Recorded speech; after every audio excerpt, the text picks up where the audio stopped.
March 10, 2026, Tehran. The Assembly of Experts convened behind closed doors and emerged with a decision that rewrote Iranian constitutional history in a single vote. Mojtaba Khamenei, son of the late Supreme Leader Ali Khamenei, has been formally appointed as the Islamic Republic's new Supreme Leader. It is the first dynastic succession in the history of the Iranian Revolution. And within minutes of the announcement, Donald Trump made a statement that every intelligence agency in the Middle East is still analyzing. He won't last long without our approval. That sentence is not rhetoric.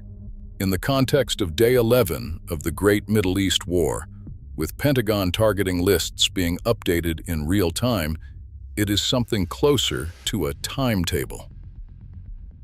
At 8:15 in the morning of February 28, 2026, the Supreme Leader's Office issued a terse press release stating that Ayatollah Ali Khamenei was dead. Within 15 minutes, Tehran General Hospital confirmed the cause, complications from multiple organ failure following overnight surgery. The announcement triggered the most sensitive clause in the Iranian Constitution, Article 111, which mandates that the Assembly of Experts must act without delay when the post of Supreme Leader falls vacant. The clock started ticking. By law, a quorum of at least 2/3 of the Assembly's 86 members was required to convene, no less than 59 in attendance. Within hours, security cordons appeared around the Assembly's headquarters in central Tehran.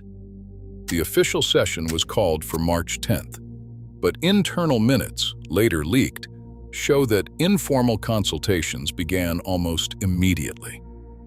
The Constitution offers no specific timetable for succession, but the political reality of a wartime capital left little room for hesitation. 10 days of uncertainty followed, marked by a rolling state of emergency and the suspension of most public functions. On the morning of March 10th, 71 members gathered behind locked doors. The Assembly's legal authority was absolute in this moment. No other body could appoint or dismiss the Supreme Leader. The urgency was not lost on anyone in the room. The decisions made in closed rooms are the ones that determine what the next decade looks like. At 10:35 in the morning, the Assembly of Experts cast their votes. The official tally, later confirmed by redacted minutes, recorded 52 in favor and 19 opposed. Mojtaba Khamenei, son of the late Supreme Leader, emerged as the chosen successor. Never before had the Islamic Republic seen a transfer of power from father to son. The Assembly's public statement, broadcast on IRAB that evening, described the decision as a response to extraordinary circumstances and cited Mojtaba's record as Hujjat al-Islam and his years overseeing strategic operations within the Revolutionary Guard. The dossier released to state media highlighted his role in the IRGC's Quds Force Intelligence Directorate, his supervision of cyber operations, and his management of the crackdown in 2018 on domestic unrest. Yet, unlike his father, Mojtaba lacked the rank of Ayatollah, or the broad scholarly recognition that traditionally underpins the office. The Assembly's move, taken under wartime pressure and without precedent, cut across the established doctrine of selection by merit. The result was more than a new face at the apex of power. It was a dynastic leap that unsettled the foundations of Iran's political theology and set the stage for immediate backlash from within the clerical elite. Within hours of Mojtaba Khamenei's appointment, Iran's senior religious establishment began to fracture in public. Grand Ayatollah Youssef Yazdi, in a televised address on March 10th, said that he could not, in conscience, offer his bay'ah to a man who does not meet the constitutional criteria of velayat, a faqih, and who lacks the requisite religious qualifications. His refusal was echoed by Grand Ayatollah Ahmad Khamenei, the late Supreme Leader's own brother, who called the move a political maneuver, not a religious one, and declared he would not recognize Mojtaba's authority.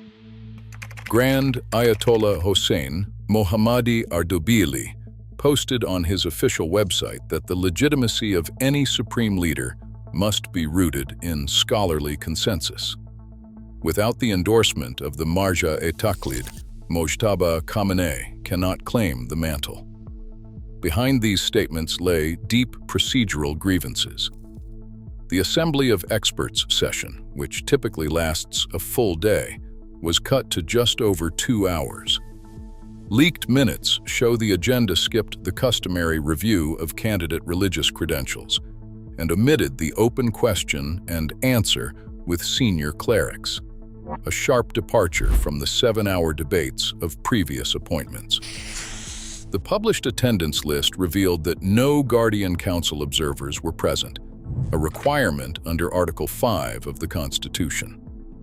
The vote itself was closed door, with the tally released only as a summary and not signed by any independent auditor.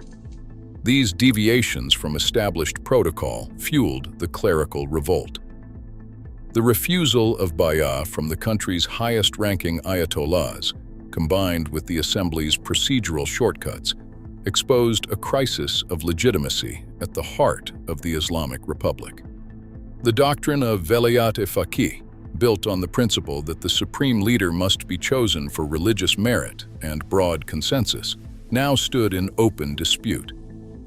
For the first time since 1979, the authority of the supreme leader faced a direct and public challenge from within the clerical elite, leaving the regime's internal cohesion in doubt. At 1342 UTC on March 10th, President Trump delivered a stark warning from the White House podium. Trump said, "He is going to have to get approval from us. If he does not get our approval, he is not going to last long." The statement, broadcast live and repeated across U.S. government channels, left little doubt about Washington's posture toward Mojtaba Khamenei. Within hours, Pentagon officials confirmed that the new supreme leader had been placed on the U.S. high-value target list, a move reserved for figures whose removal is seen as potentially decisive for American strategic goals. The Pentagon's doctrine for high-value target designation follows a matrix of 3 criteria. First, the individual must wield direct strategic influence. As supreme leader, Mojtaba now holds ultimate command over Iran's armed forces and regional proxy networks. Second, there must be a documented operational threat. Mojtaba's prior role in the IRGC Intelligence Directorate and cyber operations links him to anti-US actions across the region. Third, the target must be legally actionable under the authorization for use of military force, which the Pentagon interprets broadly to include leaders of entities supporting US-designated terrorist organizations. The operational consequences are immediate. US regional forces receive expanded rules of engagement, authorizing preemptive action against any site where Mojtaba is believed to be present. Intelligence assets are retasked for continuous tracking, while signals to NATO and Gulf allies reinforce that recognition of Mojtaba carries real risk. The HVT designation is not just a label. It transforms personal security for the new leader and his entourage into a round-the-clock vulnerability. For the Iranian establishment, every act of public allegiance now entails a heightened personal cost. For Mojtaba himself, the line between political authority and mortal danger has never been thinner. The U.S. National Security Council leaked a memo titled "Strategic Approach to Iranian Leadership Transition." maintaining a recognition vacuum. It spelled out the new policy in plain terms. No formal recognition of Mojtaba Khamenei, no diplomatic channels, and no de-escalation until Tehran produces a leader acceptable to Washington. The memo instructed the Pentagon to keep Mojtaba on the high-value target list, making clear that the United States would treat his survival as a provisional, not permanent, fact.